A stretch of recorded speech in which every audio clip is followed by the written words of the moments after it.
Ako si General Gregorio del Pilar, isang batang general na ipinanganak noong Nobyembre 1875. Sa murang edad, naglingkod ako sa revolusyon laban sa mga Kastila at naging simbolo ng tapang at dedikasyon ng mga Pilipino. Kilala ako sa aking matapang na depensa sa Battle of Tiradpas noong 1899, kung saan pinangunahan ko ang aking mga sundalo laban sa mas malaking puwersa ng mga Amerikano. Sa kabila ng aking kabataan, ipinakita ko ingda ng makabayang liderato. Sa aking huling laban, nagpakita ako ng hindi matitinag na determinasyon kahit sa harap ng kamatayan.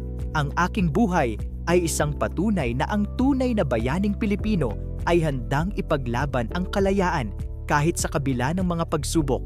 Hanggang ngayon, ang aking alaala ay nananatiling inspirasyon sa mga susunod na henerasyon.